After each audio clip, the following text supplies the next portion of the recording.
அல்ஹம்துலில்லாஹ். கௌசுல் ஆதம் ஹதரத் முஹய்யித்தீன் அப்துல் காதிர் ஜெயிலானி ரலியல்லாஹு தஆலா அன்ஹு அவர்கள் சாதாரணமானவர்கள் அல்ல. அல்லாஹு தஆலா உலகத்திலே நபிமார்களை தேர்ந்தெடுத்தான்.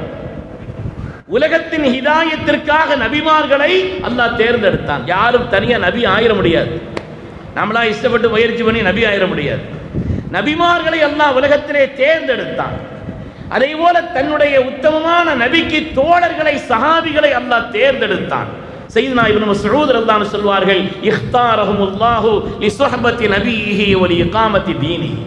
இந்த தீனை நிலைநிறுத்துவதற்கும் தன்னுடைய நபியின் தோழமைக்கும் அல்லாஹு தஆலா சஹாபிகளை தேர்ந்தெடுத்தான். அதே போல அல்லாஹு தஆலா உலகத்திலே அல்லாஹு யஜ்தபி இலைஹி மன் யஷாஉ வ யஹ்தி இலைஹி மன் யுனீப். சில பேரை அல்லாஹு தஆலா தேர்ந்தெடுக்கிறான் விலாயத்திற்காக. சில பேருக்கு அதற்கான வழியை அல்லாஹ் காட்டி விடுகிறான். பிறப்பிலேயே தேர்ந்தெடுக்கப்பட்டவர்கள் கௌசுல் ஆலம் ஹதரத் முஹய்யித்தீன் அப்துல் காதிர் ஜெயிலானி ரலியல்லாஹு அவர்கள். கலாயுல் ஜவாஹிரில் அவர்களை பற்றி புகழ்ந்து சொல்லும் பொழுது திருமகனார் சொல்வார், இன்ன பாஸல்லாஹி சுல்தானுர் ரிஜாலி ஜாஅ ஃபீ இஷ்கின் வ மாத ஃபீ கமாலி. கௌசநாயகம் அவர்களை பற்றி சொல்வார், இன்ன பாஸல்லாஹி சுல்தானுர் ரிஜால், ரப்பினுடைய ராஜாளி பறவையான மனிதர்களுக்கு சுல்தானான ஹதரத் கௌசுல் ஆலம் அவர்கள் ஜாஅ ஃபீ இஷ்கின் வ மாத ஃபீ கமாலி. அவருடைய பிறப்பிலிருந்து மரணம் வரை அல்ல அவருடைய வாழ்க்கைக்கு பின்னாலும் ஆச்சரியத்திற்கு சொந்தக்காரர் கௌசநாயகம் அவர்கள். அவர்களை பற்றி எழுதும் பொழுது அஜூபத்து ஸமான் என்று சொல்வார்கள். காலத்தின் ஆச்சரியம் ஹதரத் கௌசுல் ஆலம் அவர்கள். அவருடைய பிறப்பிலிருந்து அவருடைய வாழ்வின் ஒவ்வொரு கட்டமும் மரணமும் மரணத்திற்கு பின்னாலும். இன்றும் இந்தியாவிலே கிட்டத்தட்ட 7000 மஸ்ஜித் இருக்கிறது என்று சொன்னால் கிட்டத்தட்ட 5000 மஸ்ஜிதுகளுக்கு முஹய்யித்தீன் மஸ்ஜிதின் பேர். காலங்களையும் கடந்து மனித உள்ளங்களில் வாழ்ந்து கொண்டிருப்பவர்கள். அவர்களை பற்றி சொல்லும் பொழுது ஜாஅ ஃபீ இஷ்கின் வ மாத ஃபீ கமாலி என்று சொல்வார். அபுஜது கணக்குப்படி அலிஃபுன்னா 1, வேன்னா 2, ஜீமுன்னா 3, தாலுன்னா 4. இந்த அபுஜது கணக்கு இருக்குது. சில பேர் முகம் பிரகாசிக்கிறது இந்த கணக்கு சில பேருக்கு நல்ல தெரியும். அப்ப அதனால இந்த அபுஜது கணக்குப்படி இஷ்க் என்ற வார்த்தை இருக்கிறதே, இந்த உலகத்தில் அவர்கள் பிறந்த அந்த வருஷத்தை கணக்கெடுக்கிறார்கள். இஷ்க் ரப்பினுடைய தேட்டத்தில் உலகத்தில் வந்தார்கள். இஷ்க்ங்கிற அந்த ஐனுக்கு இருக்குதே, அந்த ஐனுக்கு 100, ஷீனுக்கு 300, காஃபுக்கு 70. எவ்வளோ ஆச்சுங்க? திருப்பி சொல்லட்டா? ஐனுக்கு 70, ஷீனுக்கு 300, காஃபுக்கு 100. அப்போ 470 நல் முஹய்யித்தீன் பிறந்து தீனை ஹயாத்தாக்கி திருநாமம் பெற்றவர்கள் 470 பிறந்தாங்க. அபுஜது கணக்குப்படி இஷ்குன்னு எழுதுறாங்க. உலகத்தில் ரப்பினுடைய தேட்டத்தோடு வந்தார். இந்த உலகத்தை விட்டு அவர்கள் பிரிந்தது கமாலில் இறந்தார்கள். கமால் சொல்றேன், ஞாபகம் வச்சு கூட்டிக்கங்க. காஃபுக்கு 20, மீமுக்கு 40. எவ்வளோ ஆச்சுங்க? அலிஃபுக்கு 1, லாமுக்கு 30. 91வது வயசுல வஃபாத்தாகிறாங்க. அவங்க இஷ்கிலே உலகத்திலே வந்தார்கள். ரப்பினுடைய தேட்டத்தோடு அதை நிறைவாக பெற்று உலகத்தை விட்டு பிரிந்தார்கள். அதனால்தான் சொல்கிறார்கள், இன்ன பாஸல்லாஹி சுல்தானுர் ரிஜால் ஜாஅ ஃபீ இஷ்கின் வ மாத ஃபீ கமால். இஷ்கிலே வந்தார்கள், கமாலில் இந்த உலகத்தை விட்டு பிரிந்தார்கள். மனிதர்களிலே தனிப்பெரும் அந்தஸ்துள்ளவர்களாக ஹதரத் அப்துல் காதிர் என்றுதான் அவருடைய பெயர். அவங்களுக்கு பேர் அப்துல் காதிர் தான். ஆனால் கிதாபுகளிலே அவர்களை பற்றி எழுதிய சரித்திர நூல்களிலே 200 பெயர்களை எழுதுகிறார்கள். 200 பெயர்களை காரணத்தோடு எழுதுகிறார்கள். பஹ்ரும் பிலா தரஃப், கௌசுல் அக்யாஸ் என்று கிட்டத்தட்ட 200 பெயர்களை காரணத்தோடு எழுதி காட்டுவார். அப்படிப்பட்ட உன்னதமான நிலைக்கு சொந்தக்காரர்கள் அவர்கள்.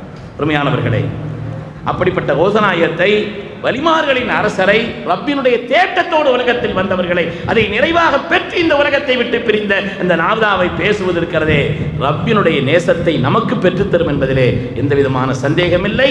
அதற்காக முயற்சித்து இந்த விழாவை ஏற்பாடு செய்தவர்கள் எல்லோருக்கும் அல்லாஹ் சிறந்த கூலியை வழங்கி அருள் புரிவானாக. இதிலே கலந்து கொண்ட நமக்கும் அல்லாஹ் நிறைவான ரப்பினுடைய மஹப்பத்தை அல்லாஹ் நசீபாக்கி அருள் புரிவானாக. அருமையானவர்களே, அவர்களை பற்றி பெருமக்கள் சொல்லக்கூடிய செய்தி அல்லாமா ஹாஃபிஸ் இப்னு கஸீர் ரஹ்மத்துல்லாஹி அலைஹி சொல்வார்கள், கான லஹு யதுத்தூலதி ஃபில் ஃபிக்ஹி வல் பஅதி வ ஹகாயிகில் இல்ம். அவர்களுக்கு எல்லா துறையிலும் தகுந்த ஞானம், ஃபிக்ஹிலே தனிப்பட்ட ஆற்றல், சட்டக்கலையிலே, அதேபோல வாழ்விலே பயான் செய்வதிலே, நசீஹத் செய்வதிலே தனிப்பட்ட ஆற்றல், இல்மினுடைய ஹகாயிக்குகளை விளங்கியவர்கள்.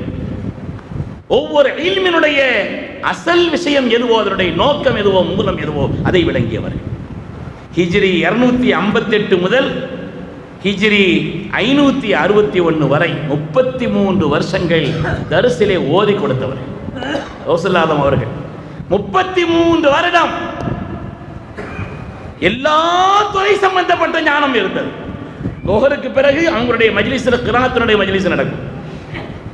ஒவ்வொரு நேரத்திலேயும் ஒவ்வொரு துறை சார்ந்த அந்த இல்மை தெளிவாக சொல்லிக் கொடுப்பார்.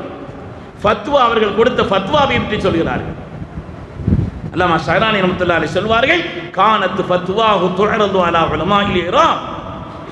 ஈராக்கினுடைய உலமாக்கள் அந்த ஃபத்வாவை பார்த்து ஃபதஅஜ்ஜபஹும் அஷத்தல் இஜாப், அவ்வளவு ஆச்சரியப்படுவார். ஒவ்வொரு வார்த்தையும் ஷரியத்தினுடைய அடிப்படைக்கு அப்படி பொருத்தமான வார்த்தைகளை தேர்ந்தெடுத்து இல்மினுடைய நுட்பத்தோடு அவருடைய ஃபத்வா இருந்தது என்று சொல்வார். அவங்களுடைய பயான் மஜ்லிஸை பற்றி பஹ்ஜத்துல் அஸ்ரார் நூலில் எழுதுறாங்க. ரோசனாயத்தினுடைய பயான் மஜ்லிஸ் லட்சக்கணக்கான மக்கள் உட்கார்ந்துருப்பாங்களாம். லட்சக்கணக்கான மக்கள் இருப்பார்கள். முன்னால் உட்கார்ந்து இருக்கிறவங்களுக்கு என்ன சத்தம் கேட்டுச்சோ, எப்படி விளங்குனாங்களோ அதே மாதிரி தான் கடைசியில் உள்ளவங்களும் விளங்குவாங்களாம். முன்னால் உள்ளவர்களுக்கு எந்த சத்தம் கேட்கிறதோ, முன்னால் உள்ளவர்கள் இதை எப்படி விளங்குகிறார்களோ, அதே போல்தான் அந்த மஜ்லிஸினுடைய கடைசியிலே உள்ளவர்களுக்கும் அந்த சத்தமும் கேட்கும், அந்த விளக்கமும் தெரியும். அவருடைய கராமத்தில் எழுதுகிறார். அதே போல அவங்களுடைய மஜ்லிஸில் உட்கார்ந்து இருக்க ஒரு ஆள் கூட கொட்டாவி விட்டதில்லை எழுதுகிறார். அவருடைய மஜ்லிஸில் உட்கார்ந்து கௌசனாயத்தினுடைய மஜ்லிஸில் உட்கார்ந்து இருந்தாங்கன்னா ஒருவர் கூட கொட்டாவி விட்டதில்லை.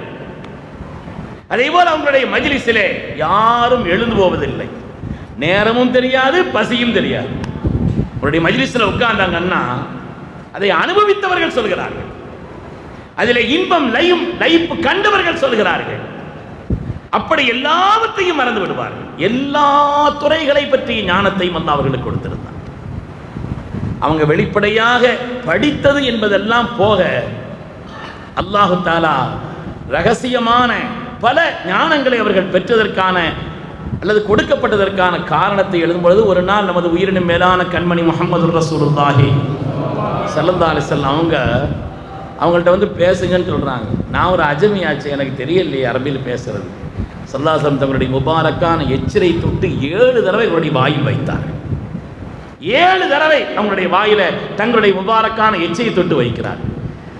அதற்கு அடுத்த நாள் ஹஜ்ரத் சய்யிதுனா அலி இப்னு அபீ தாலிப் ரலியல்லாஹு தஆலா அவர்கள் அவங்க வாயிலிருந்த எச்சியை தொட்டு ஒரு 6 தடவை வச்சாங்க. நீங்க என்ன ஒரு தடவை குறைச்சிட்டீங்கன்னு கேட்டாங்க. அதபன் மா ரசூலில்லாஹி ஸல்லல்லாஹு அலைஹி வஸல்லம், ஸல்லல்லாஹு அலைஹி வஸல்லமுக்கு ஒரு அதப் இருக்குது இல்லையா, அது விஷயத்தை நம்ம பேணணுங்கிறதுக்காக நான் 6 தடவை வச்சேன்னு சொன்னாங்க. அதற்கு பிறகுதான் பொங்க ஆரம்பித்தது அவர்களுக்கு. அதற்கு பிறகு அந்த ஞானத்தினுடைய வாசல் பொங்க ஆரம்பித்தது. மக்களுக்கு அவர்கள் சொன்ன அந்த செய்திகளும், மக்களுக்கு அவர்கள் உரை தந்த விஷயங்களும் சாதாரணமானது. கௌசநாயகத்திற்கு ஏராளமான பெயர்கள் இருந்தாலும் கூட அவங்க வந்து முஹியத்தீன் என்ற பெயரால் தான் உலகத்தில் மஷ்ஹூர். உலகத்தில் பிரபல்யம்ங்கிறது முஹியத்தீன் தான் சொல்றாங்க. முஹியத்தீன் அப்துல் காதிர் ஜீலானி சொல்றாங்க. தீனை ஹயாத்தாக்கியவர்கள், தீன் ஹயாத்தாக்கினாங்கன்னு சொல்றோம். அப்ப அவர்களுக்கு எத்தனையோ பெயர்கள் இருந்தாலும் இந்த தீனை ஹயாத்தாக்கியவர்கள். அன்றைய காலகட்டத்தில் தீனுடைய நடைமுறைகள் எல்லாம் மக்களிடத்திலே மிக மிக பலகீனமாக இருந்தது. அப்படி தீன் ஹயாத்தாக்குனாங்கன்னு சொல்றோம். ஆனால் அப்பாசியாக்களுடைய காலகட்டமான அப்படி ஒன்றும் இல்முல குறைஞ்ச மாதிரிலாம் தெரியல.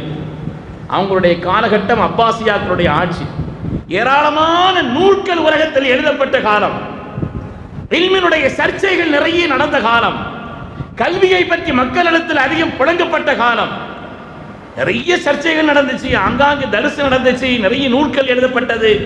அப்படிப்பட்ட ஒரு காலகட்டத்திலே தீன்ல ரொம்ப குறைவு ஏற்பட்டு இவங்க தான் தீன் ஹயாத்தனாக்குனாங்கன்னு சொல்றாங்களே, அது எப்படி ஹயாத்தாக்குனாங்க? அது எப்படி ஹயாத்தாக்குனாங்க? தீன் தான் அன்றைக்கு ஹயாத்தா தானே இருந்துச்சு வெளிப்படையாக பார்த்தா. அலிமா கண்ணியமானவர்களே, இல்மு இருந்துச்சு, ரூஹ் இல்லை. இல்முங்கிறது பெரிய பாக்கியம் தான். ஒரு விஷயம் அல் இல்மு ஹயாத்துல் இஸ்லாம்னு சொல்லுவாங்க. இல்மு தான் இஸ்லாத்துக்கு ஹயாத். இல்முங்கிறது இருக்குதே, கல்விங்கிறது இருக்குதே, இந்த தீனுடைய ஹயாத்தே அதுதான். ஆனால் அந்த இல்முக்கு ஹயாத்துன்னு ஒன்று இருக்குது. இல்முங்கிறது இஸ்லாம் ஹயாத் ஆகுவதற்கு இல்மு அடிப்படை. அந்த இல்முக்கு உயிர் வேண்டும் என்று சொன்னால் திக்ர் இருக்க வேண்டும். மஸலுல்லதி யذ்குரு ரப்பஹு வல்லதி லா யذ்குரு கமஸலில் ஹய்யி வல் மய்யித். அல்லாஹ்வை திக்ரோடு சேர்ந்துள்ள ஒரு வாழ்க்கையும் திக்ர் இல்லாமல் உள்ள ஒரு வாழ்க்கையும் ஹயாத்தான ஒரு வாழ்க்கையும் மையத்தினுடைய ஒரு வாழ்க்கையும் போல என்று சொல்வார்கள் கண்மணி முஹம்மது ரசூலுல்லாஹி ஸல்லல்லாஹு அலைஹி வஸல்லம். இல்மு இருந்துச்சு, வெளிப்படையான இல்மு இருந்தது, இல்மை பற்றிய சர்ச்சைகள் இருந்தது, ஏராளமான நூல்கள் எழுதப்பட்டது, ஏராளமான தர்சுகள் நடந்தது அந்த காலகட்டத்தில். இல்முங்கிறது பாக்கியம்தான், இல்முங்கிறது பாக்கியம்தான். இல்மு சாதாரணமானதல்லவே. ஆதம் அலைஹிஸ்ஸலாமுக்கு சுஜூதை ஏற்படுத்தி தந்தது இல்மு தான். மலக்குமார்கள் அவ்வளவு பேரும் ஆதம் அலைஹிஸ்ஸலாமுக்கு சுஜூது செய்தார்கள். காரணம் அல்லாஹ் குர்ஆனிலே சொல்வான், அதற்குண்டான அடிப்படை காரணம் இல்முன்னு அல்லாஹ் சொல்வான். நபியுல்லாஹி மூசா அலைஹிஸ்ஸலாம், கலீமுல்லாஹி மூசா அலைஹிஸ்ஸலாம், உலகத்தில் நடமாடிய மனிதர்களில் ஆக சிறந்த மூணாவது மனிதர் செய்தனா மூசா அலைஹிஸ்ஸலாம். ஸல்லல்லாஹு அலைஹி வஸல்லமுக்கு பின்னாலே இப்ராஹிம் அலைஹிஸ்ஸலாமுக்கு பின்னால் ஆக சிறந்த மாமனிதர் கலீமுல்லாஹி மூசா அலைஹிஸ்ஸலாம். அந்த மூசா அலைஹிஸ்ஸலாமையே ஹிதர் அலைஹிஸ்ஸலாம் இடத்தில் சென்று பாடம் படிக்க வைத்தது இல்ம். அவர்களுக்கு முன்னால் மண்டியிட வைத்தது என்று சொன்னால் இல்மினுடைய உயர்வு. இல்முங்கிறது சாதாரணமானதல்ல. அதுதான் வரசத்துல் அன்பியா, நபிமாருடைய வாரிசு இல்மு தான். நபிமாருடைய வராசத்திற்கு சொந்தக்காரர் என்று சொன்னால் உலமாக்கள், இல்மை பெற்றவர்கள், ஷரியத்தை பெற்றவர்கள். இல்முங்கிறது அவ்வளவு உயர்வானது, சாதாரணமானதல்ல. ஆனால் இல்மினுடைய செழுமை இருந்தது, சாதாரணமான நிறைய செழுமை இருந்தது, அதனுடைய வலிமை இருந்தது, அதை பற்றிய சர்ச்சை இருந்தது. ஆனால் இல்முல்லதி லா யஹ்தீகல் ஹக்க ஃபஹுவ ஜஹ்லுன். கௌஸுல்லாஹ் பயான்ல சொல்றாங்க, அல்லாஹுவை நெருங்குவதற்கு அந்த இல்மு தான் தடையா இருந்துச்சுன்னு சொல்றாங்க. அல் ஹிஜாபுல் அக்பர், ரப்பை நெருங்குவதற்கு தடையாக இருந்தது இந்த இல்மு தான். இல்மு இல்லைன்னா சொன்னது கேட்டுட்டு பேசாம செய்துட்டு போயிடுவாங்க. இல்மு இருந்த உடனே காலம் நிமித்துறார். இல்மு இருந்த உடனே தான் நிறைய படிச்சுக்கிட்டோன்னு நினைக்கிறார். இதுதான், இந்த எண்ணம் தான், இந்த பெருமை தான் ரப்பை நெருங்குவதற்குண்டான தடையாக, ஹிஜாபுல் அக்பராக, அல்லாஹ்வுடைய நெருக்கத்திற்கு தடையாக இருந்தது இந்த இல்மு தான் சொல்றான். ஏன்னா அந்த இல்மு இருந்ததை தவிர திக்ர் இல்லை. ரப்போடு சேர்ந்துள்ள, ரப்பினுடைய நினைவோடு சேர்ந்துள்ள அந்த இல்மு இல்லை. இபாதத் இருந்தது, ரூஹ் இல்லை. இபாதத்து நாம் என்ன செய்யறோம்? இய்யாக நஅபுது வ இய்யாக நஸ்தஈன். அதுக்கு நிறைய அர்த்தம் உண்டு. அதில் ஒரு அர்த்தம் என்னன்னு சொன்னால், ரப்பை உன்னை வணங்குகிறேன், உன்னிடத்தில் உதவி தேடுகிறேன்னா உன்னுடைய உதவியை கொண்டு தான் இபாதத்தை செய்கிறேன்னு அர்த்தம். இல்லைன்னா கையை தூக்க முடியாது, கிளை குனிய முடியாது. அது வேணும். இபாதத் நான் என்னுடைய சக்தியை கொண்டு செய்யலை, ரப்பினுடைய குதிரத்தையும் குவத்தை கொண்டு செய்கிறேன்னு நினைக்கிறேன். பொருளாதாரத்தை செய்கிறோம், செலவு செய்கிறோம், எல்லா காரியங்களுக்கு சதகா கொடுக்குறோம், மினல்லா இலல்லா, ரப்பு தந்தா இங்கே போகுது, அவ்வளவுதான். நினைக்க வேண்டியது அவ்வளவுதான். மினல்லா இலல்லா, ரப்பிடத்திலிருந்து வந்தது, ரப்புக்காக கொடுக்கிறேன். அல்லாஹ் நினைச்சா மாத்தியும் வைக்கலாம், ஒன்று வாங்குற மாதிரி வேற ஆளை கொடுக்குற மாதிரியும் வைக்கலாம், நினைச்சா அல்லாஹ் மாத்தியும் வைக்கலாம். எனவே இல்மியை, கல்வியை செலவழிப்பவர்கள், மார்க்கத்தினுடைய பக்தியான இபாதத்தை உடையவர்கள் அவங்க நினைக்கணும், என் ரப்பினுடைய குதிரத்தை கொண்டு இதை நான் செய்கிறேன் அப்படி நினைக்கணும். நாலு இபாதத் செய்த உடனே பெருமை வந்துடுது. நாலு இபாதத், நாலு ருக்கு சஜ்தா கூடுதலாக செய்த உடனே அதுலேயும் ஒன்று ரெண்டு கனவு வந்துச்சுன்னு வைங்க. இப்போ நம்ம குத்துபுல் அக்தாப் ரேஞ்சுக்கு போய்கிட்டு இருக்கிற போது தெரியுதுன்னு என்ன வேற வந்துடுது. ஏதாவது இபாதத் செய்து கொஞ்சம் நேமமாக திக்கர்லாம் செய்து வந்தாருன்னு வைங்க, ஒரு 4-5 கனவு வந்த உடனே சுப்ஹானல்லாஹ் ஜல்ல ஜலாலுஹு துன்யாவில் ஒரு பூரா இப்போ நம்ம ரேஞ்சே வேறங்கன்னு சொல்லிக்கிட்டு இருக்கிறேன். அதனால இது மனிதனை ஆபத்தில் ஆழ்த்திவிடும். இந்த செயல் மனிதனை ஆபத்தில் கொண்டு ஆழ்த்திவிடும். அந்த இபாதத் இருந்தது, இல்ம் இருந்தது, இல்மிலே ரூஹ் இல்லை, இபாதத்திலே அது இருக்க வேண்டிய அசலான விஷயங்கள் இல்லை. அதுதான் இந்த துறை சிறந்ததற்கான காரணம். அவங்க என்ன செய்தாங்கன்னா, யா அய்யுஹல் முக்தர் ரோசனாயத்தினுடைய பயான் எடுத்து பாருங்க. யா அய்யுஹல் முனாஃபிக், முனாஃபிகீன்களே பேசுறாங்க. பெரிய பெரிய இல்முள்ளவர்கள் முனாஃபிகீன்களே என்றுதான் கூப்பிடுகிறார். அல்லாஹ்வுக்கு மாறு செய்பவர்களே என்று கூப்பிடுகிறார். வெளிப்படையா இபாதத் இருக்குது, வெளிப்படையா இல்ம் இருக்குது, ஆனால் ரப்புக்கு மாறு செய்பவர்களே என்று கூப்பிடுகிறார். முனாஃபிகீன்களே என்று சொல்கிறார்கள். என்று சொன்னால் வெளிப்படையான நிலை இருந்தது. வெளிப்படையான நிலை அவங்களுடைய வார்த்தையில் சொல்றாங்க, கவுலுக லா யுவாஃபிகு லிசானன் வ ஃபிஅலுக லா யுவாஃபிகு கவுலன். உன்னுடைய கல்பு என்பது நாவுக்கு ஏற்றதாக இல்லை. கல்புல ஒன்று நினைக்கிற, நாவில் வேற ஒன்று பேசிக்கிட்டு இருக்க. ஒரு மாதிரி சிறந்த ஆள் இல்லைங்க. ஆனால் இங்கே செண்டால எவ்வளோ அநியாயக்காரன், என்ன செய்யறது, ஆனால் புகழ்ந்தா தான் கதை நடக்கும்னு சொல்லி உள்ள சொல்லுது. வார்த்தை என்ன சொல்லுது, நீ ரொம்ப அப்படி இப்படின்னு சொல்ல. கல்புக லா யுவாஃபிகு லிசானக், உன்னுடைய கல்பு நாவுக்கு ஒத்தில்லைங்கிறாங்க. ஓ ஃபிஅலுக லா யுவாஃபிகு கவுலக், உன்னுடைய செயல் உன்னுடைய சொல்லுக்கு ஒத்தில்லை. பெரிய ஆபிது மாதிரி பேசுற, உலகத்திலேயே பெரிய வணக்கசாலி மாதிரி பேசுகிறாய், ஆனால் உன்னுடைய தனிப்பட்ட செயல் எவ்வளவு சிறுக்கு மண்டி கிடக்கிறதுன்னு சொல்றான். வெளிப்படையான சிறுக்கை விட்டு நீ நீங்கி இருக்கிறாய். எதை நீ கும்பிட மாட்டேன் சொல்றாங்க, எதை கும்பிட மாட்டேன். சிறுக்க ஜலியை விட்டு நீ நீங்கி இருக்கிறாய். ஆனா சிறுக்கில் எத்தனை வகை இருக்கு தெரியுமான்னு கேட்கிறாங்க. ஓதனாயத்தினுடைய பயான்ல கேட்கிறாங்க, சிறுக்கில் எத்தனை வகை இருக்கு தெரியுமா? சிறுக்கிலே சிறுக்க ஜலி என்பது போக சிறுக்க ஹஃபீன் ஒன்று இருக்குது, சிறுக்க அஹ்பான் ஒன்று இருக்குது. சிறுக்க ஹஃபியுல் அஹ்பா, மறைந்த சிறுக்கு, மிக மிக மிக மறைந்திருக்கக்கூடிய சிறுக்கு, மறைந்திருப்பதற்கெல்லாம் மறைந்திருக்கக்கூடிய ஒரு சிறுக்கு. அந்த வகையெல்லாம் இருக்குது. இதெல்லாம் விட்டு நீங்கி வந்தால் தான் இபாதத்தை கருதப்படுங்கிறாங்க. சும்மா குடிஞ்சிட்டோம் நிமிர்ந்துட்டோம், தொழுது முடிச்ச உடனே 2-3 ரக்காத்தா 4 ரக்காத்தான்னா மொத்த கூட்டமும் ஒத்த கருத்துக்கு வரமாட்டேங்குது.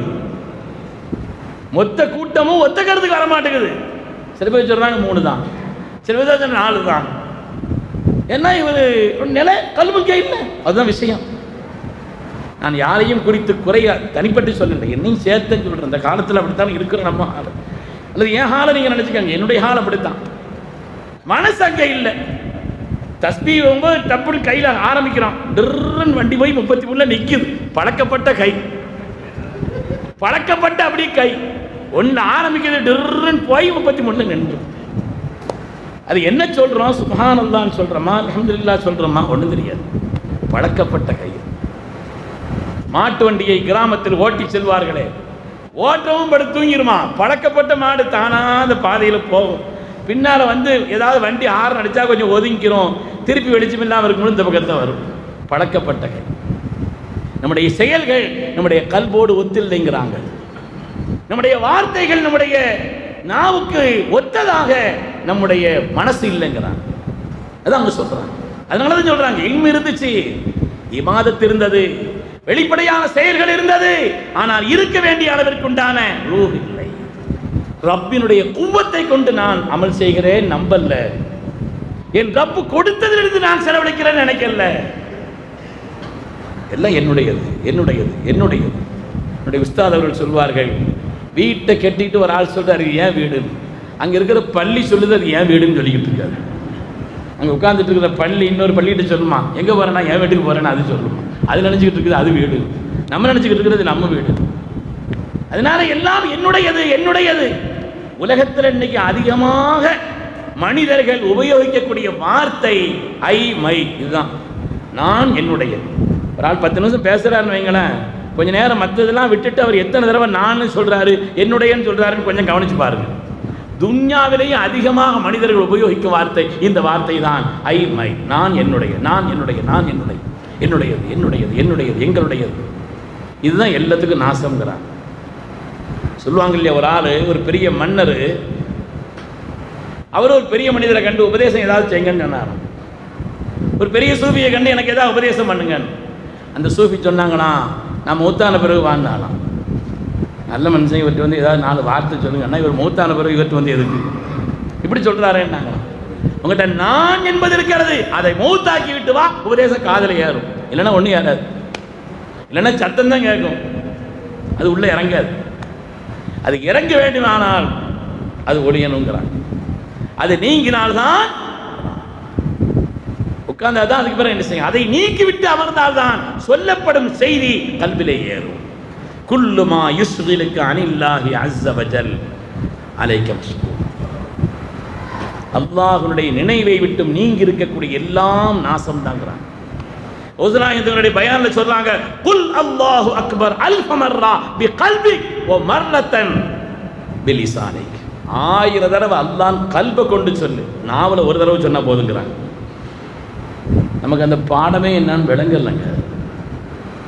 1000 தடவை இவருடைய கல்வினால் அல்லாஹு அக்பர் அல்லாஹு அக்பர் அல்லாஹு அக்பர், என் ரப்பு தான் அக்பர், என் ரப்பு தான் அக்பர், கல்பால் சொல்லு. வாயினால நீ ஒரு தடவை அல்லாஹ் அக்பர் சொன்னா போதும். நீங்க நம்ம வாயில அல்லாஹ் அக்பர் அல்லாஹ் அக்பர் அல்லாஹ் அக்பர் அல்லாஹ் அக்பர் ஓடிக்கிட்டு இருக்கிறத தவிர கல்புக்கும் நாவுக்கும் என்ன சம்பந்தம் இருக்கிறது? இதை பேசியவர்கள் தான் கௌசனாயா. இதற்காகத்தான் வாழ்க்கையில் அவங்க சிறந்தாங்க. இதை பாடமாக படித்து கொடுத்தார். கல்வை சீராக்குவதற்குண்டான ஒரு நிலை, அதை ரப்போடு தொடர்பு படுத்தக்கூடிய ஒரு நிலை.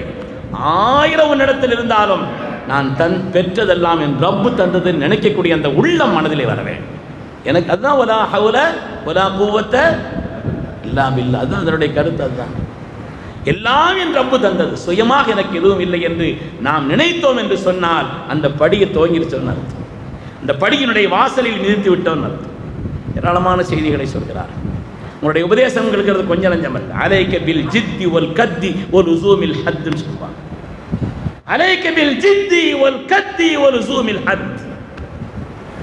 ஆர்வத்துடன் முயற்சி செய். எந்த காரியத்திலையும் ஆர்வத்தோட முயற்சி செய். சிரமம் எடுத்து அந்த காரியத்தை செய். ரப்பின் மீது உள்ள ரப்பினுடைய ஹத்தையும் கவனித்துக்கொள், அல்லாஹ் விதித்த வரம்புகளையும் கவனித்துக்கொள். உபதேசத்தில் சொல்றாங்க, அவங்களுடைய பயான்கள்ல ரொம்ப அதிகமான பயான், அவங்களுடைய உபதேசங்கள்ல ரொம்ப அதிகமான உபதேசம் எதுன்னு சொன்னா நஃப்ஸினுடைய தீமைகளை பற்றி தான் சொல்றாங்க. அதிகமாக அவங்களுடைய பேச்சு எடுத்து பார்த்தா வஹ்தானிய தௌஹீதை பற்றி பேசுறாங்க, நஃப்ஸினுடைய தீமைகளை ஆபத்துகளை பற்றி பேசுகிறார். நஃப்ஸினுடைய தீமைங்கிறது துன்யாவை பூரா ஷைத்தான் கெடுக்கிறாங்க. ஷைத்தானை கெடுக்கிறதுக்கு முன்னால் எந்த ஷைத்தான் இருந்தான்? நம்மளை பூரா ஷைத்தான் கெடுக்கிறான்.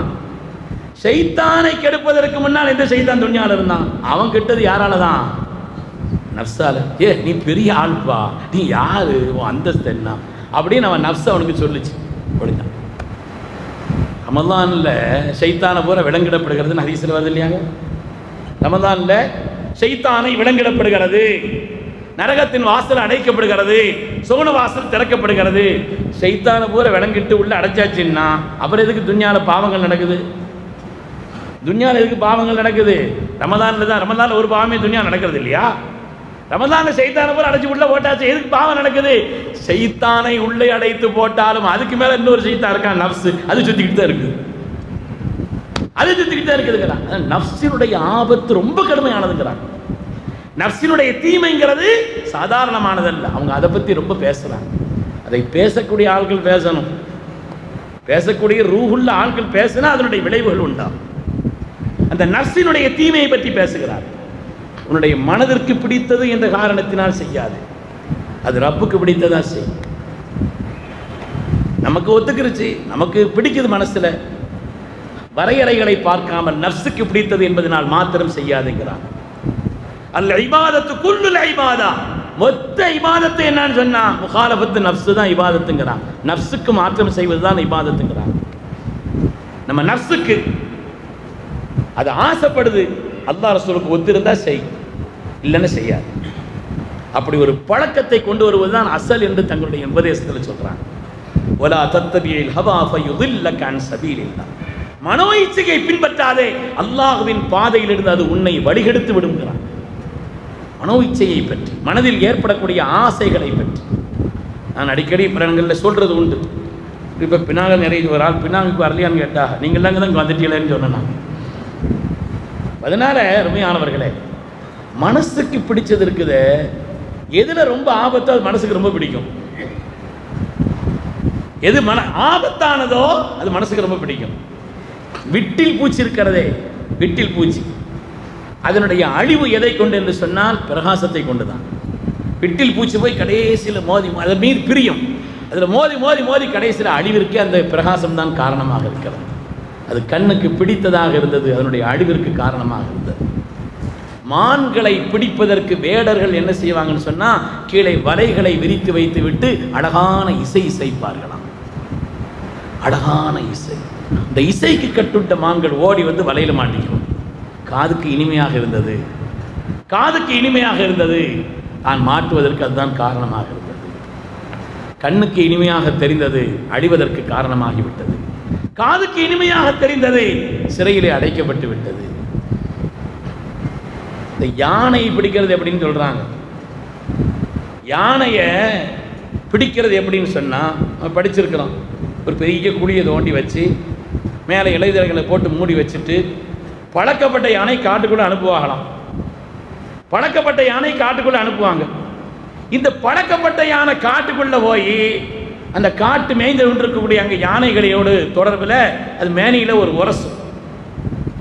அதுக்கு ஒரு விதமான ஒரு ஸ்பரிச உணர்வு, ஒரு இன்ப உணர்வு ஏற்பட்டு இதுக்கு அடிமைப்பட்ட அந்த யானை இதுக்கு பின்னால் வந்துடும். இந்த ஸ்பரிச உணர்வுக்கு, இந்த இன்ப உணர்வுக்கு அடிமைப்பட்ட அந்த யானை இதுக்கு பின்னால் வந்துடும், கூட்டிக்கிட்டே வரும், குடிக்குள்ள விழுந்துடும். மனதிற்கு இன்பமாக தெரிந்தது, மனதிற்கு இன்பமாக தெரிந்தது, கண்ணுக்கு இனிமையாக தெரிந்தது, காதுக்கு இனிமையாக தெரிந்தது, அதனுடைய அழிவிற்கு காரணமானது. உன்னுடைய நஃப்ஸுக்கு பிடிச்சிருக்குதுங்கிறதுனால மாத்திர ஒரு காரியத்தை செய்யாதே, உன்னை கொண்டு போய் படுகொலியிலே தள்ளிவிடும் என்று சொல்வார்கள் கௌசுல் ஆலம் ஹதரத் முஹியத்தீன் அப்துல் காதிர் ஜீலானி ரலியல்லாஹு அன்ஹு. இபாதத்துங்கிறதுனுடைய அசலே வஅமித் நஃப்ஸ ஹத்தா தஹியா, நீ ஹயாத்தாகணுமானா உன் நஃப்ஸை மௌத்தாக்குங்கிறான். நீ ஹயாத்தா இருக்கணுமானா உன்னுடைய நஃப்ஸை நீ மௌத்தாக்குங்கிறாங்க. ஃபைதா காலஃப்த நஃப்ஸ, அவங்க சொல்லுவாங்க ஒரு பயான்ல, இன்னமா ஹுவல்லாஹு வ நஃப்ஸுக், உலகத்தில் இருக்கிறதே அல்லாஹ்வுடைய நஃப்ஸு தான்ங்கிறாங்க. உலகத்தில் நீ பார்க்க வேண்டிய அசல் விஷயமே ரப்பு என்னுடைய நஃப்ஸ். நான் யாருக்கு அடிபணுவது, நான் யாருக்கு அடிபணுவது? ஃபைதா காலஃப்த நஃப்ஸ பிமுவாஃபகத்தில் ஹக்கி ஃபகத் தஹக்ககத் உபூதியத்துக்குங்கிறாங்க. உன்னுடைய நஃப்ஸுக்கு நீ எதிராக ஆகி ஹக்கினுடைய சொல்லுக்கு நீ ஒத்து வந்து விட்டால் நீ உண்மையான அடிமையாக ஆகிவிட்டாய்கிறான். நீ உண்மையான அடிமையாக ஆகிவிட்டாய்கிறான். உண்மையானவர்களே, ஓசநாயகம் அவர்கள் நஃப்ஸுக்கு அடிமைப்படுவதை விட்டும்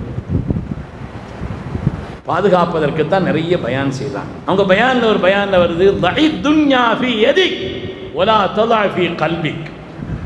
துன்யாவை கையில வை, கல்புல வைக்காதேங்கிறாங்க. துன்யா வேணும் தான், துன்யா வேணும் தான், துன்யா வேணான்னு சொல்லல. துன்யாவை எங்க வைக்கணும்? கையில வை. தஇ துன்யா ஃபீ யதிக் வலா ததா ஃபீ கல்பிக். துன்யாவை கையில வைப்பா, கல்புல வச்சிடாது. இதுக்கே ஆபத்துன்னா இதை தள்ளுங்கிறாங்க. நம்முடைய அகமது திருக்காரசர் கூட சொன்னாங்க, ஓசனாயத்துக்கு எத்தனை பிள்ளைங்க? 49. அப்போ துன்யாவை கையில் வை, கல்பில் வைக்காதேன்னு சொன்னாங்க. அவங்க 49 பிள்ளை பெற்றெடுத்திருக்கிறாங்க. நம்ம கல்பில் வச்சிருக்கிறோன்னு சொல்கிறோம், நம்ம ஒன்றும் செய்யலை, 49 இல்லையே. அப்போ துன்யாவை தள்ளின்னு சொன்ன அவங்க 49 பிள்ளைகளை பெற்றிருக்கிறான்னு துன்யாவை ரொம்ப எடுத்துருக்கிறா. நம்மளோட கூடுதலாக எடுத்துருக்கிறாங்களா இல்லையாங்க? ஆமாம் இல்லைன்னு ஏதாவது சொல்லுங்களேன். வெளிப்படையாக அப்படி தெரியுது. 49 பிள்ளைகளை பெற்று எடுத்துருக்கிறாங்க. துன்யாவை கையில் வை, கல்பில் வைக்காதுன்னு நம்மள்ட்ட பயான் செய்கிறாங்க. என்ன விஷயம்னு சொன்னா, அதான் சொன்னாங்க இல்லையா, பிறந்தவொடனே இன்னா லில்லாஹி சொல்லுவாங்க. அதனுடைய அசல் என்னன்னு தெரிஞ்சுட்டா அதை பற்றி பிரச்சனை இல்லை. மூசா அலைஹிஸ்ஸலாம் கையில் அசா வச்சிருந்தாங்க. காலஹி அசா, அல்லாஹ் கேட்டா இது என்ன? அசா, என்னுடைய அசா, என்னுடைய அசா. அத்தவக்கவு அலைஹா வஹுஸ் பிஹா லா கனமி வலிய பிஹா மாரிபு உக்ரா. இதை கொண்டு இன்னென்ன பிரயோஜனம் இருக்குதுன்னு சொன்னாங்க. அல்லாஹ் சொன்னா கீழே போடுங்க, கீழே போடுங்க அசா. கீழே போட்டாங்க, பாம்பாயிடுச்சு. இப்போ பிடிங்கன்னாங்க. எந்த கம்பை நான் ஊன்றி நடப்பேன், அதை கொண்டு இலைதலைகளை பறிப்பேன், எனக்கு நிறைய பயன்பாடாக இருக்குன்னு சொன்னாங்களோ அந்த கம்பு பாம்பாயிடுச்சு. எப்படி பிடிக்க முடியும்? எப்படி பிடிக்க முடியும்? அல்லாஹ் அசலை உணர்த்தி வைத்தான். இது வெளிப்படையா கம்பு தான், வெளிப்படையா கம்பு மாதிரி தெரியுது, ஆனால் அதனுடைய அசல் கம்பு அல்ல, உன்னை கொத்தும் பாம்பு, அது விஷமுள்ள ஜந்து. இதை புரிய வைத்தான் அல்லாஹ். அதுக்கு பிறகு மூசா அலைஹிஸ்ஸலாம் உஷாரா இருப்பாங்களா இல்லையா? கம்பா இருந்தாலும் ஆஹா என்னைக்கு என்ன செய்யலாம், பாம்பாவும் மாறலாம் அப்படிங்கிற உஷாரோடு இருப்பாங்களா இல்லையா? அது மாதிரி துன்யாவை புரிந்தார்கள். தோசல்லாதவங்க துன்யாவை புரிஞ்ச பிறகு 49 இல்லை 89 வித்தாலும் பிரச்சனை இல்லை, விளங்கிக்கிட்டாங்க இல்லையா?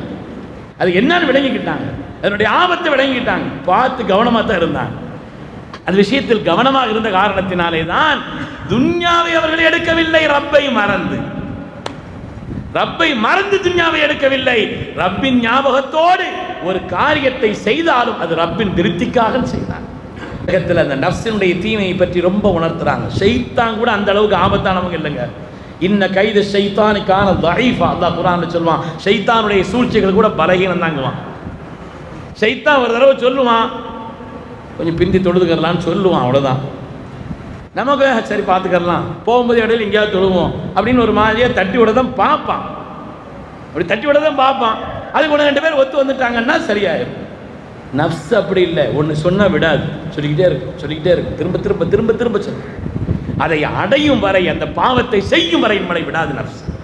ஷைத்தான் அப்படி இல்லை, அதெல்லாம் தூண்டுவான், செய்து பார்ப்பான்னு சொல்லுவான். அதனால தான் அல்லாஹ் குர்ஆன்ல சொல்றான், இன்ன கைத ஷைத்தானிக்கான தஈஃபா, ஷைத்தானுடைய சூழ்ச்சி பலகீனமானதுங்கிறான். நஃப்ஸினுடைய சூழ்ச்சி இருக்கிறதே, செய்யறதை விட்டு நம்மளை விடாது, அந்த காரியத்தை செய்யாமல் விடாது. அருமையானவர்களே, எனவே நம்முடைய வாழ்க்கையின் நோக்கமாக ரப்பினுடைய திருப்தி இருக்கணும்.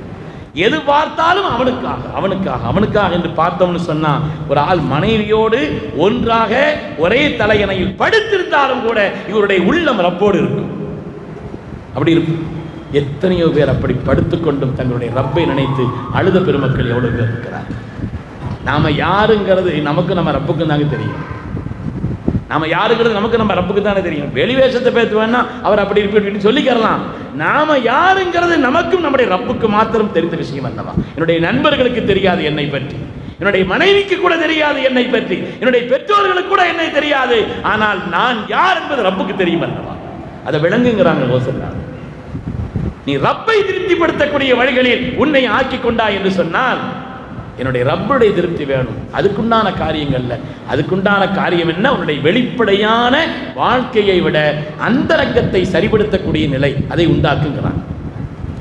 எந்த காரியத்தை செய்தாலும் என் ரப்புக்கா ரப்புக்கா ரப்புக்கா, அப்படி ஒரு பழக்கத்தை ஏற்படுத்துவதுதான் அசலான விஷயம்ங்கிறது யோசனாயின் சொல்லுவாங்க. அலி ரலியல்லாஹு தஆலாவுடைய மகனார் இமாம் ஹுசைன் ரலியல்லாஹு. ஹுசைன் ரலியல்லாஹுடைய மகன் எதிர்த்த அலி. ஹுசைன் ரலியல்லாஹு அவங்களுக்கு அலின்னு ஒரு மகனார் இருந்தாங்க.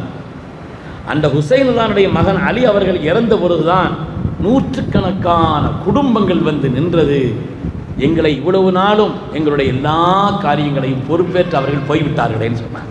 அதுவரை துன்யாவில் யாருக்கும் தெரியாது, அதுவரை துன்யாவில் யாருக்கும் தெரியாது.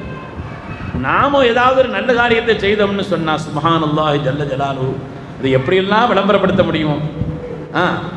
நான் 5வது ஹஜ்ஜுக்கு போயிட்டு வரும் பொழுது ஆரம்பிப்பேன். யார் கேட்டா எந்த காரியத்தை ஆனாலும் பெருமக்களே நாம ரப்புக்காக செய்து பழகும். அதுதான் சூஃபியாக்கள், அதுதான் நாதாக்கள். அப்படி ஒரு வாழ்க்கை, ஒரு பழக்கம் வந்து விட்டது என்று சொன்னால் அந்த சுவைக்கு நிகராக, அந்த இன்பத்திற்கு நிகராக வேறு எதுவுமே. மனிதனுடைய கல்விலே நம்மை பற்றிய பிரியத்தை போடுவது ரப்பு சுப்ஹானஹு வ தஆலா. நாம பெருமை பேசி மனிதனுடைய உள்ளத்தில் இடம்பெறதுங்கிறது நிரந்தரம் அல்ல. அல்லாஹ்வை நாம் நேசித்தால், நேசிக்க வேண்டிய முறையிலும் அளவிலும் நேசித்தால், மக்களுடைய உள்ளங்களில் அல்லாஹ் நம்மை பற்றிய கண்ணியத்தை அல்லாஹ் போற்று. பெரும் பெரும் நாதாக்களாக, ஆனா உலகத்தில் பார்த்தா சாதாரணமானவர்களாக வாழ்ந்தார். முல்லா ஜீவன் ரஹ்மத்துல்லாஹி அலைஹி பற்றி வருகிறது. முல்லா ஜீவன் ரஹ்மத்துல்லாஹி அலைஹி அவுரங்கசீப் அவர்களுக்கு உஸ்தாத். அவுரங்கசீப் இந்தியாவை ஆண்ட மாமன்னர், முகலாயருடைய கடைசி மன்னர். ஆனால் அவர்களுக்கு உஸ்தாத் முல்லா ஜீவன் ரஹ்மத்துல்லாஹி அலைஹி. முல்லா ஜீவன் ரஹ்மத்துல்லாஹி அலைஹி அவங்க ஒரு பரிசுத்தமான வாழ்க்கைக்கு சொந்தக்காரர். அவங்க நான் வஃபாத்தான பிறகு எனக்கு யார் தொழு வைக்கணும் அப்படிங்கிறதுக்கு ஒரு உயில் எழுதி வச்சிருக்கிறேன். அதை பார்த்து அதில் யாரை எழுதியிருக்கிறேன்னு அவங்க தொழு வைக்கணும்னு சொல்லி எழுதி வச்சுட்டு போயிட்டாங்க. வஃபாத்தான பிறகுதான் அதை எடுத்து பார்த்து பொது இடத்துல அறிவிங்க. என்னுடைய ஜனாசாவை கொண்டு வச்சுட்டு பொது இடத்துல அறிவிப்பு கொடுங்க. யாருக்கு இப்படிப்பட்ட தன்மை இருக்கிறதோ அவர்கள் என்னுடைய ஜனாசாவை தொழு வைக்கட்டும் அப்படின்னு எழுதியிருந்தாங்க. உஸ்தாதுடைய கட்டளை அப்படிங்கிற காரணத்தினால் அவங்களுடைய ஜனாசா கொண்டு வரப்பட்டது. வந்த பிறகு அதை அறிவிப்பதற்காக எடுத்து அதை வாசிக்க போகிறார்கள்.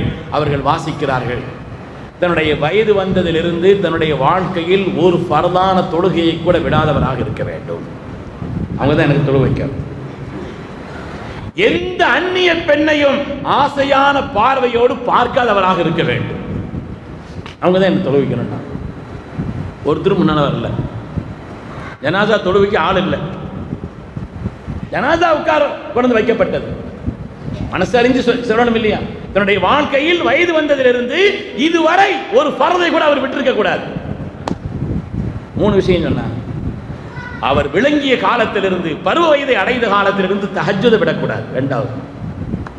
3வது, அந்நிய பெண்களை தவறான எண்ணத்தோடு ஏறிட்டு பார்த்திருக்க கூடாது. ஜனாசா இருக்குது, தொழுவைக்கு ஆள் இல்லை. கடைசியாக அவுரங்கசீப் ரஹ்மத்துல்லாஹி அலைஹி அவர்கள் இந்தியாவை ஆண்ட முகல் மன்னர், கடைசியாக ஆண்ட மன்னர். என்னுடைய உஸ்தாதுடைய பாவத்தை அல்லாஹ் மன்னிக்கட்டும், என்னுடைய அமலை வெளிப்படுத்த வைத்து விட்டார்களேன்னு சொல்லி அவங்க நின்று தொழு வச்சாங்க.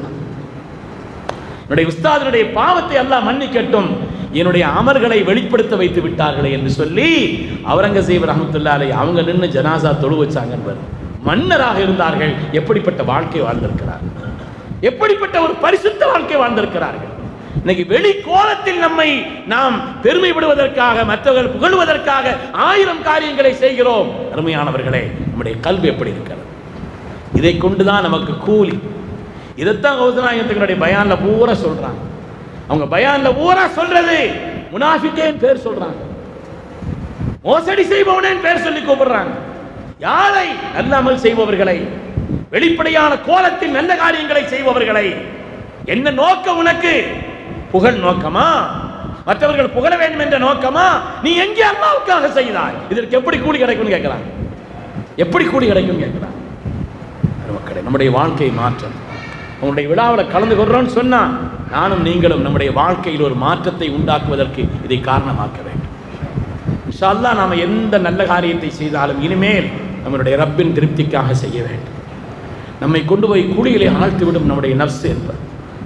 நம்மை ஆபத்தில் கொண்டு விட்டு விடுவான் நம்முடைய ஷைத்தான், நமக்கு சாட்டப்பட்ட ஷைத்தான். உதாயம் சொல்கிறார்கள், எந்த காரியத்திலேயும் அதனுடைய வெளிப்படையான நிலையை விட அந்தரங்க வாழ்க்கையை சீராக்க வேண்டும். அதுதான் அசல்கிறார். அப்படி வாழ்ந்தவர்கள் தான் சூஃபியாக்கள். அந்த சூஃபியார்களுக்கெல்லாம் தலைவராக, சுல்தானாக திளங்கியவர்கள் ஹஜ்ரத் கௌசுல் ஆலம் அவர்கள். சொல்றாங்க, பில் இஜ்திமாஇ வல் இஸ்திமாஇ வல் இத்திபாஇ யகுனுல் இன்திஃபாங்கிறார். ரோசனாயத்தினுடைய ஒரு பயான்ல ஒரு வாசகம் சொல்றாங்க, நல்லவர்களோடு சேர்ந்திருக்கு, நல்லவர்களோடு சேர்ந்திருக்கு. ஒரு சேர்க்கை தான் ஒரு மனிதனை சீராக்கும். நம்ம தனியா எங்கேயாவது வெளியில போனோம்னு வைங்க, சில நேரத்தில் வேஷ்டி தூக்கி கூட கட்டிக்கிறோம். பள்ளியாசல் இருந்து கட்டுவோமா? யாராவது கட்டுவாங்களா? பள்ளியாசல்ல வேட்டி தூக்கி கட்டி முட்டுக்கு மேலே தூக்கிட்டு யாராவது நிற்பாங்களா? ஏன்னா இந்த இடம் அப்படி இடம். இந்த இடத்துல வந்து யாரும் செய்ய மாட்டாங்க. யாரோடு சேர்ந்திருக்கிறோமோ, எந்த பொருளோடு சேர்ந்திருக்கிறோமோ அதனுடைய விளைவும் இதுட்ட வரும். சுஹ்பத்தே சாலிஹி துரா சாலிஹி குனத், சுஹ்பத்தே தாலிஹி துரா தாலிஹி குனத்.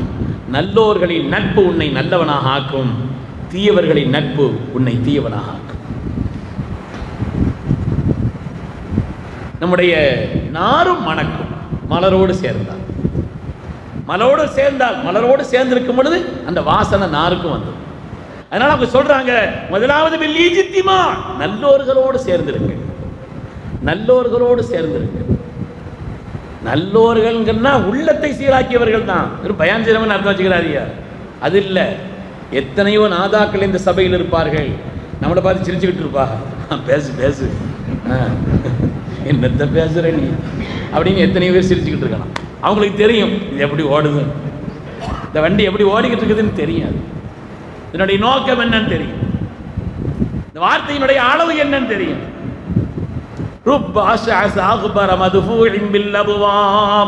சொல்கிறார்கள், எத்தனையோ தலைவிரி கோலமானவர்கள் பார்ப்பதற்கு பங்கரையானவர்கள், உங்களுடைய வீட்டு வாசலிலே வந்தால் விரட்டப்படக்கூடியவர்கள். ஆனால் லவ் அக்ஸம அலல்லாஹி லா பர்ரா, இப்படி நடக்கணும் ரப்பேன்னு அல்லாஹ்ட்ட சொன்னா அது நடந்துரும். கோலம் அல்ல, இதுதான் அசல்ங்கிறாங்க. கோலம். அதனால கோலத்தை சீராக்கி வைக்கணும், நல்ல நிலையில ஆக்கணும், சீராம இருக்கணும். அது ஹதீஸ்ல வருது, அல்லாஹும்ம ஜஅல் ஸராயிரனா கைரம் மின் அலானியத்தினா வஜஅல் அலானியத்தனா சாலிஹா. ரப்பே, எங்களுடைய வெளிரங்கத்தை விட உங்களுடைய அந்தரங்கத்தை சீராக்கி அருள்வாயாக. அல்லாஹ் அப்படி நம்மையும் ஆக்கி அருள்வானா. வெளிரங்கத்தையும் நீ அழகாக ஆக்குவாயாக துஆ ஓதிருக்கிறார். வெளிரங்கமும் அழகா இருக்கணும், ஆனால் வெளிரங்கத்தை விட அந்தரங்க சீரா இருக்கணும். அதுதான் இந்த தஸவுஃபினுடைய சூஃபியாக்களுடைய பரிபாஷையினுடைய அவர்கள் நமக்கு சொல்லி தந்த வாழ்க்கையினுடைய அசல். காலமெல்லாம் மற்றவர்கள் புகழுக்காக, காலமெல்லாம் வேறு வேறு நோக்கங்களுக்காக, காலமெல்லாம் வேறு வேறு காரியங்களுக்காக வேண்டி ஒரு காரியத்தை செய்துட்டு போயிட்டோம்னா பூரா ஒண்ணுமில்லாம ஆயிடும். மலை போல் செய்திருப்போம், ஒண்ணும் இல்லாத. அதனாலே அவங்க சொல்றாங்க, இந்த தன்மை நம்மிடத்தில் வருவதற்கு முதலாவது நல்லவர்களோடு சேர்ந்திருங்கள்ங்கிறாங்க. இது மாதிரி நல்ல சொற்களை காது கொடுத்து கேளுங்கள்ங்கிறாங்க. பில் இஜ்திமாஇ வல் இஸ்திமாஇ வல் இத்திபா. நல்லோர்களை சீதேவிகளை பின்பற்றுங்கள், எல்லா பயன்பாடும் உங்களுக்கு கிடைக்கும். அவருடைய பயானம் எல்லா பயன்பாடுகளும் கிடைக்கும். இஜ்அலி ஸஹபத மஅ மனில்லாஹு மஅஹு. அல்லாஹ்வோடு யார் தன்னை தொடர்புபடுத்திக் கொண்டே இருக்கிறார்களோ அவர்களோடு நீங்கள் சேர்ந்திருங்க, அவர்களோடு சேர்ந்திருங்க. அவங்க அதை பத்தி பேசுவாங்க. வேற ஏதாவது கவனம் இருக்குதுன்னு வைங்க, மாப்பிள்ள நேற்று ஒரு படம் பார்த்த, சூப்பர் மாப்பிள்ள, ரொம்ப அற்புத காட்சி, படத்துக்கு இவர் அனுப்பி விடுறாரு, அவரை அந்த பயானம் செய்து அங்க போய் சொல்றாரு. அதனால் நல்லவர்களோடு சேரும் பொழுது இபாதத்தில் நல்ல காரியங்கள்ல அந்த கவனங்கள் வரும். மாற்றமானவர்களோடு சேரும் பொழுது இந்த தவறான காரியங்கள் நம்மிடத்தில் ஏற்படும். அதனால அவங்க பயான்ல எவ்வளவு விஷயங்களை சொல்றாங்க, நிறைய நசீகத்துகள் இருக்குது. ஆனா இந்த கூட்டத்துக்கு வந்து கௌசநாயகத்தினுடைய ஏதாவது ஒரு நசீகத்தை நம்ம கையில் எடுத்துட்டு போகணும். எடுத்து போவோம் இன்ஷா அல்லாஹ். இன்னையில எடுத்து செய்ய ஆரம்பிக்கும். செய்யலாமா? சொல்றாங்க, மக்ரிப் தொழுதா 2 ரக்காத் இஸ்திகாரா தொழுகுங்கிறாங்க. மக்ரிப் தொழுத பிறகு இதா ஸல்லைத்தல் மக்ரிப ஃபஸல்லி ஸலாத்தல் இஸ்திகாரா. எப்பவுமே நீங்க மக்ரிப் தொழுதால் 2 ரக்காத் இஸ்திகாரா தொழுவுங்க. அப்படின்னா என்ன அர்த்தம்? ரப்பே, என்னுடைய சொல், என்னுடைய செயல், என்னுடைய உள்ளம் எல்லாத்தையும் உனக்கு விருப்பமானதாக ஆக்குறப்பேன்னு அர்த்தம். நீ விரும்பக்கூடிய, நீ எது ஹைர் என்று கருதுகிறாயோ அதில் என்னுடைய சொல்லை, செயலை, எண்ணங்களை, பொருளாதாரத்தை, என்னுடைய ஒவ்வொரு நடவடிக்கைகளையும் ரப்பே நீ விரும்பக்கூடிய வழியில என்ன நீ ஆக்கிற ரப்பேன்னு அர்த்தம். அப்படிப்பட்ட தொழுகை எதுங்கிறான்? சொல் என்னுடைய சொல்ல இருக்கக்கூடாது. என் ரப்பினுடைய குதிரத்தை கொண்டு சொல்கிறேன் நான் நினைக்கும். என்னுடைய செயல் என்னுடைய செயலா இருக்கக்கூடாது. என்னுடைய ரப்பினுடைய குவத்தை கொண்டு நான் செய்கிறேன் நினைக்கும். பொருளாதாரத்தை செலவழிக்கிறேன் என்னுடைய மால் என்று நினைக்க கூடாது. எல்லாம் ரப்பினுடைய, அவனுடைய நாட்டத்தில் எது ஹைரோ அதை செய்வதற்குண்டான ஒரு பழக்கத்தை நம்மிடத்தில் உண்டாக்கி தரும் இந்த ஸலாத்துல் இஸ்திகாரான்னு சொல்றாங்க. செய்யலாம் இன்ஷா அல்லாஹ். இன்னையிலிருந்து ஆரம்பிச்சிடணும். நிறைய இடத்துல இன்ஷா அல்லாஹ் சொல்லியிருக்கிறோம், பார்த்துக்கங்க அருமையானவர்களே. அது மாதிரி அவங்க சொல்றாங்க, ஒவ்வொரு நாள் இரவிலும் துன்யாவில் யாரெல்லாம் இறந்து விட்டார்களோ அந்த மூமின்களை எல்லாம் நினைத்து ஸலாத்துல் ஜனாஸா தொழுகுங்கிறாங்க. காயிப் ஜனாஸா தொழுகுங்கிறாங்க. யா அல்லாஹ், இன்றைய நாளில், இன்றைய பகலில் யாரெல்லாம் துன்யாவில் இறந்து விட்டார்களோ அவருடைய பாவத்தை எல்லாம் ரப்பே நீ மன்னிச்சிரு நியத்து வச்சு நீ ஸலாத்துல் ஜனாஸா தொழுவை. ஜனாசாவுடைய தொழுகை எப்படி தொழுவோமோ அது மாதிரி நியத்து வச்சு, அதுக்கு எங்க ஜனாசா முன்னால இல்லையே, இன்று துன்யாவில் யாரெல்லாம் இறந்தார்களோ பழக்கத்தில் ஆக்குங்கிறான். நடைமுறையில் செய். நீ ஒஃபாத்தானால் துன்யாவில் எல்லா சாலிஹின்களுடைய துஆ உனக்கு கிடைக்குங்கிறான். இன்னைக்கு ஒரு நாள் போய்தான் ஆகணும். அப்ப அந்த நேரத்தில் இவ்வளவு பாக்கியங்கள் நமக்கு கிடைக்கும் என்று சொல்கிறார். அந்த பாக்கியங்கள் நமக்கு உண்டாகுங்கிறான். குல்ல சபாஹி, ஒவ்வொரு நாளும் ஏதாவது சதக்கா செய்துக்கங்கிறான். அதுல குறிப்பா சதக்காவுடைய நல்ல நேரம்ங்கிறது பகல் நேரம். ஏதாவது ஒரு சதக்கா உன்னால் முடிந்த பகல் நேரத்தில் ஏதாவது ஒரு சதக்காவை நீ செய், பழக்கமாக்குங்கிறாங்க. உன்னுடைய நடைமுறை பழக்கமாக ஆக்குங்கிறாங்க. அருமையானவர்களே, அதுக்குண்டான காரண காரியங்களோடு விரித்து சொல்லலாம், நேரம் இல்லை. விலாயத்தை பெற்றவருடைய தலைவாசல எதுன்னா உள்ளத்துல பயம் இருக்காது, எந்த பயமும் இருக்காது. விலாயத்தினுடைய தலைவாசல் அப்படின்னு சொன்னாலே அல்லாஹ் குர்ஆன்ல சொல்றான் இல்லையா, அலா இன்ன அவுலியா அல்லாஹி லா கௌஃபுன் அலைஹிம் வலா ஹும் யஹ்சன். வலிமார்கள் யார்? அவங்களுக்கு எதை பற்றியும் பயம் இல்லை, கவலை இல்லைங்கிறான். இன்னைக்கு துன்யால மனிதர்கள் எல்லாம் தேடுவது எதுன்னா நிம்மதியை தான், கவலை இல்லாத வாழ்க்கையை தான். எதுக்கு சுற்றுலா போறோம், எதுக்கு அங்க போறோம்? ஜாலியா இருக்கலாம், நிம்மதியா இருக்கலாம். எதில் இல்லாமோ ஜாலியும் நிம்மதியும் தேடிக்கிட்டு இருக்கிறோம். ஆனால் விலாயத்தினுடைய முதல் தலைவாசலே என்னென்ன கவலை இருக்காது, கவலை இருக்காது.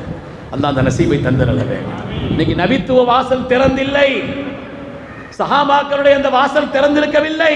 ஆனால் விலாயத்தின் வாசல் கியாமத் வரை திறந்திருக்கிறது. அல்லாஹ் நம்மை அந்த வாசலில் சென்று அதனுடைய உயர்வதவை அடையும் நசீபை தந்திரவே. அதை கேட்கணும் ரப்பிடத்துக்கு, அதை கேட்க வேண்டும். விலாயத்தினுடைய முதல் தொடக்கமே என்னன்னு சொன்னா பயமில்லாத வாழ்க்கை. என்ன நடந்தாலும் என் ரப்பினுடைய நாட்டம். அப்படிங்கும்போது எதுக்கு பயம் இருக்கணும்? ஒரு பயம் மனதில் இருக்காது. சஹாபிகளுக்கு ஸல்லல்லாஹு அலைஹி வஸல்லம் கற்றுக் கொடுத்த ஒரு அமலை நான் நிறைவாக சொல்கிறேன். அதையும் நம்முடைய வாழ்க்கையில் பழக்கமாக்கணும். வாழ்க்கையில் ஒரு சஹாபி வர்றாங்க, ஸல்லல்லாஹு அலைஹி வஸல்லம், நாயகமே எனக்கு அடிக்கடி கவலை வருது மனசு. ஒரு பிரச்சனை போனால் இன்னொரு பிரச்சனை வந்துக்கிட்டே இருக்குதுங்கிறாங்க. ஒரு பிரச்சனையிலும் சலாமத்தானா இன்னொரு பிரச்சனை வந்து சேர்ந்துருது. அப்படி தொடர்ந்து எனக்கு வந்து கொண்டே இருக்கிறது என்று செய்தனா அபூ உமாமா ரலியல்லாஹு அன்ஹு ஸல்லல்லாஹு அலைஹி வஸல்லம் சொல்றாங்க.